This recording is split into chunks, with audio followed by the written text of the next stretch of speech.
markiiba ay uga jawaabeen gurmadka degdega oo shacabka ay u fidiyeen argagixisadu mar walba waxay isku dayeysaa inay qalbi jabiso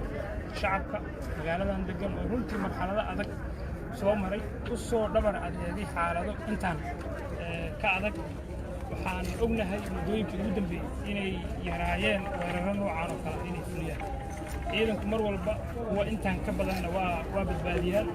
waa ogtihiin muddooyinkii u dambeeyey ma jirin weerar noocaan oo kale runtiina waxaan uga tacsiyanayaa sida hadda noo sheegay dhimashadu waa 13 qof oo ay ku jiraan 5 qof oo ka mid ah yihiin nimankii weerarka soo qaaday argagixisada ahaa iyo dhaawac 13 ah oo shacab dhaawacyadana runtii isbitaaladan ku booqannay oo maamulka gobolka Banaadir booqday wixii aan la qaban karno gurmad ah diyaar u nahay inaan la sameeyno laakiin hal mid aan ka baran karnaa waxay tahay cadowga inuusan wax naxariis ah u hayn dadka magaaladan degan ayaguna ay u diyaar garoobaan sidii mar walba dhici jirtay inay isdifaacaan annagu hadda waxaan ku jirnaa waxay tahay waa isdifaac mar waa dhacaysa oo nalaga soo hoos baxo oo laamaha amniga iyo ayagoo dadaal ku jira ay mar wax ka soo hoos baxaan laakiin sida ogtihiin qaraxyadan waxay ahaan jireen mid routine bil gudaheeda waxaa dhici jirta 5 qarax oo noocaan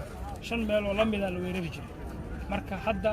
annagu waxaan ku jirnaa dadaal ciidanka booliiska iyo laamaha amnigana waxaan uga mahadcelinayaa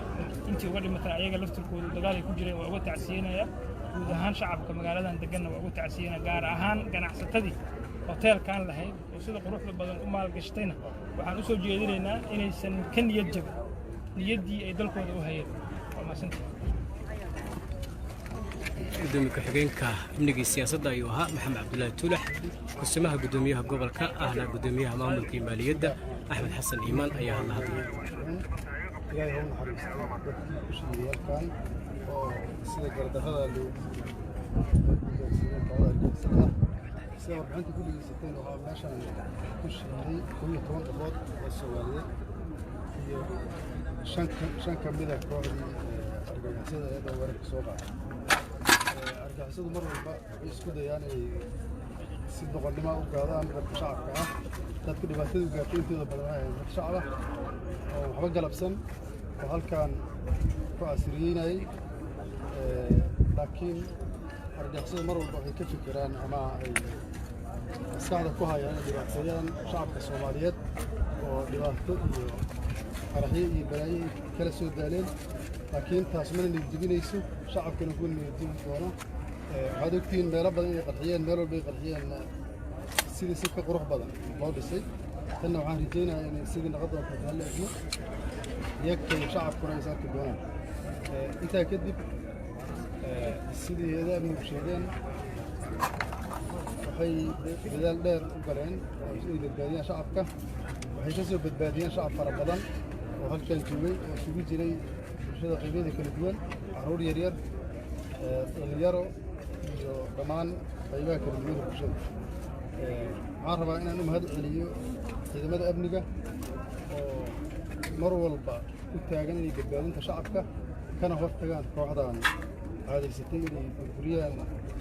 dhismayaasha qurxoon ee amniyadda shacabka intaa kadib innaga maamul ahaan waxaan ku baaqaynaa shacabkana ku baaqaynaa inaysan niyad jabin annaguna ku niyad jabi doonna haddii alla idmo waxaan si u soo jeedinaynaa in layska kaashay amniga oo lala shaqeeyo hay'adaha amniga kooxdan waa aragtiin inna taarged uma ahan waxaa taarged u ah shacabka Soomaaliyeed dhammaantood hantida iyo wax walba oo hay'adan lagu faano ayay rabaan inay jajabiyaan waa shayaadiin caadaysatay inay shacabkan iyo magaaladan dhibaateeyaan laakiin waa loo soo jeedaa shacabkana waxaan u rajaynaynaa inay arrintaas ka foojignaadaan lana shaqeeyaan hay'adaha amniga oo shaqadaas tooska u haya aad iyo aad ugu mahad celinaa ciidamada mar labaad iyo mar saddexaad Soomaaliya General Cabdi Xasan Xijaar gudoomiye ku-xigeenka howlaha guud gudoomiye ku-xigeenka maamulka iyo maaliyadda ahna kusimaha gudoomiyaha gobolka Banaadir afhayeenka gobolka Banaadir iyo afhayeenka ciidanka booliiska Soomaaliya ayaa halkan ku sugan waxay la hadli doonaan saxafiyiinta waxayna ka warbixin doonaan sida ay wax ugu dhaceen hotelka Elite shantii galabnimo ee galabta ilaa oo hadda saacadda ay cagacagaynayso 11 iyo rubi ee East Africa saacadda bariga Afrika marka afhayeenka ciidanka booliiska Soomaaliya gaashaale صديق آدم دوديش ayaa waxa uu ka warbixinayaa sida ay wax ugu dhaceen hoteelka iyadoona markaasi ay jiraan hadlaan saraakiisha ugu warbixiyaan xaaladda halkan ka jirta. Shirka jaraa'id ayaa gordhow bilaabanaya oo hay-adaha dawladdu ay kaga hadlayaan dhacdada ka dhacday halkan hotel Elite ee magaalada Muqdisho.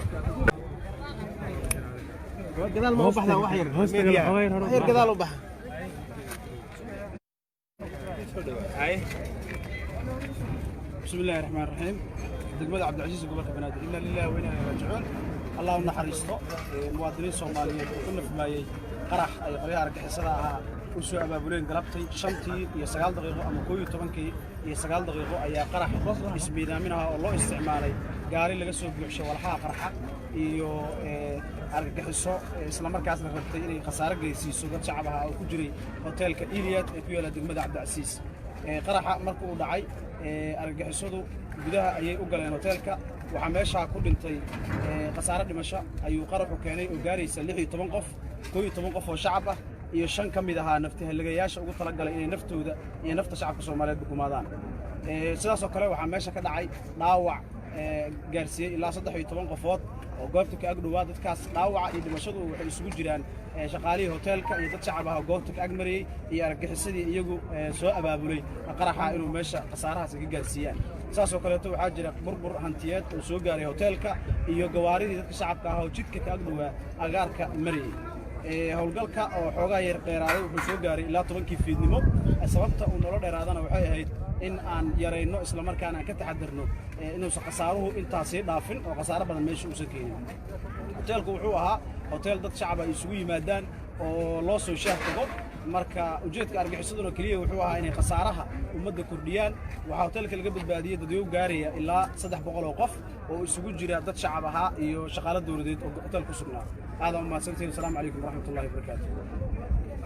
fayinka booliiska Soomaaliya gaashaale Sadiiq Aadan Dodisho ayuu kaasi ahaa oo ka hadlayay sida ay wax ugu dhaceen hoteelka Elite ee magaalada Muqdisho